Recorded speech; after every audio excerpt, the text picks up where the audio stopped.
안녕하세요. 기초탄탄 창업과정의 노무 강의를 맡게 된 김민선 노무사입니다.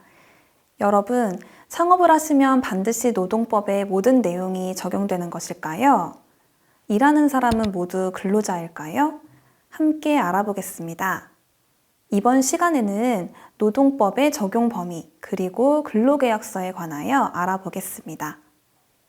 먼저 노동법의 적용 범위부터 살펴보겠습니다. 노동법은 사업장의 규모에 따라 일부 적용 범위가 달라지는데요. 대표적으로 근로기준법은 상시 근로자 수가 5인 미만인 사업장에 적용되지 않는 내용이 있습니다. 어떤 내용인지 같이 보실까요? 보시는 것처럼 일부 내용은 5인 미만 사업장에 대해 적용되지 않습니다.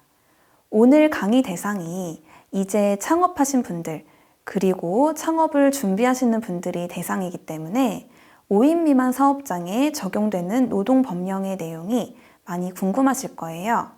이후 5인 미만 사업장을 주제로 한번 정리할 기회가 있을 것입니다. 오늘은 사업장의 규모에 따라 일부 노동법의 내용이 적용 제외되는 경우도 있구나. 특히 5인 미만 사업장이라면 모든 내용이 다 적용되지는 않을 수도 있구나. 이 정도로 이해하고 넘어가겠습니다. 조금 전 사업장의 규모에 따라 노동법의 적용 여부에 대해 살펴보았습니다. 근로기준법 등 노동법은 근로자에게 적용되는 것입니다. 우리 회사의 사업의 특성에 따라 사용자의 지휘 명령 하에 일을 하는 근로자를 사용할 수도 있고 그렇지 않은 경우도 있을 수 있는데요. 물론 판단이 쉬운 것은 아니지만 유의하셔야 될 것은 단지 우리는 4대 보험 가입 안 하고 사업소득세만 공제하니까 근로자 사용 안 한다. 이렇게 생각하시면 안 된다는 것입니다. 사업주 분들께서 흔히 우리 회사에 근로자는 없고 프리랜서만 한 명 있다. 이렇게 이야기하시는 경우가 있는데 프리랜서 계약을 해서 사업소득세를 납부하는 경우라고 하더라도 사용자의 지휘 명령을 받으면서 노동력을 제공하고 그 대가로 고정적인 임금을 받는다면 그 사람은 근로자로 볼 여지가 있습니다. 대법원은 근로자성 판단 지표에 대해 다음과 같이 판시한 바 있습니다. 어떤 내용인지 같이 보실까요?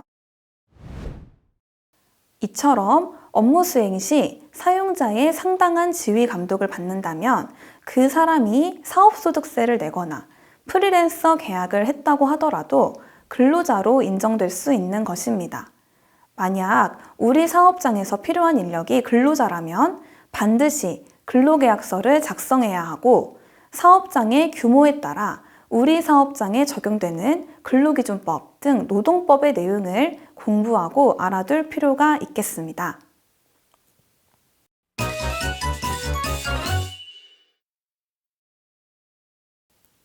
이제 근로계약서에 관하여 알아볼 텐데요. 근로자를 사용하는 경우 근로계약서를 써야 된다는 것은 다들 알고 계실 거예요. 본격적으로 근로계약서의 내용을 살펴보기 전에 근로계약의 개념에 대해 살펴보겠습니다. 근로계약은 근로자와 사용자가 맺는 계약을 말하는데요. 근로자 입장에서 근로를 제공하고 임금을 받기로 하는 것이고 사용자의 입장에서는 근로자에게 근로를 시키고 임금을 주기로 하는 계약을 의미합니다. 근로계약도 다른 계약과 마찬가지로 구두로도 성립하는데요. 근로기준법에서는 근로계약 중 중요한 부분에 대해 문서로 명시할 것을 강제하고 있습니다. 바로 근로기준법 제17조에서 근로조건의 서면 명시에 대해 규정하고 있는데요. 근로계약서를 작성하지 않거나 교부하지 않으면 500만 원 이하의 벌금이 부과될 수 있습니다. 참고로 근로계약서는 일을 시작하기 전에 작성해야 되는데요.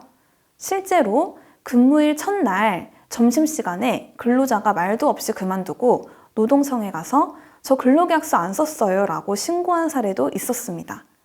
근로계약서는 근무 개시 전에 꼭 작성해서 교부해야 된다는 점을 기억해 주시기 바랍니다. 자, 근로계약서를 어떻게 써야 되는지 궁금하셨을 텐데요. 고용노동부 홈페이지에서 표준 근로계약서를 다운받아 활용할 수 있습니다. 다른 양식을 사용하더라도 최소한 표준 근로계약서에 있는 내용은 빠지지 않고 들어가야 하는데 해당 내용에 대해 살펴보겠습니다.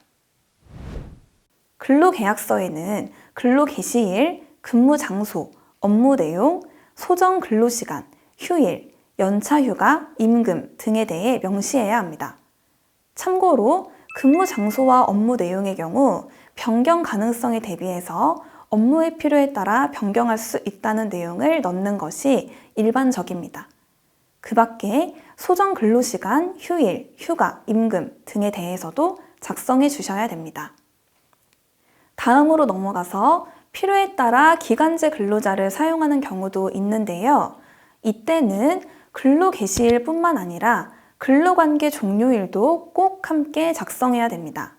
만약 기간제 근로계약을 하기로 정했는데 근로관계 종료일을 명시하지 않는다면 근로계약 종료에 대해 분쟁이 생기고 해고 문제가 발생할 가능성이 있습니다. 꼭 유의하셔야 됩니다. 그렇다면 단시간 근로자의 경우는 어떻게 해야 될까요? 단시간 근로자란 사업장 내에서 다른 통상 근로자와 비교했을 때 근로시간이 짧은 근로자를 의미하는데요. 예를 들어 우리 회사의 다른 통상 근로자들은 1일 근로시간이 8시간인데 어떤 근로자는 1일 4시간을 근무한다면 그 근로자는 단시간 근로자가 됩니다. 단시간 근로자에 대해서는 일주에 근로하는 요일과 요일별 근로시간을 구분해서 근로계약서에 기재해야 됩니다. 그리고 1일 근로시간이 4시간 이상인 경우에는 근로시간 도중 30분 이상의 휴게시간도 같이 작성해야 됩니다. 이번 시간에는 사업장의 규모와 근로자성 판단 기준을 통해 노동법의 적용 범위를 알아보았고, 근로조건의 서면 명시 의무, 근로계약서 작성에 대해 살펴보았습니다.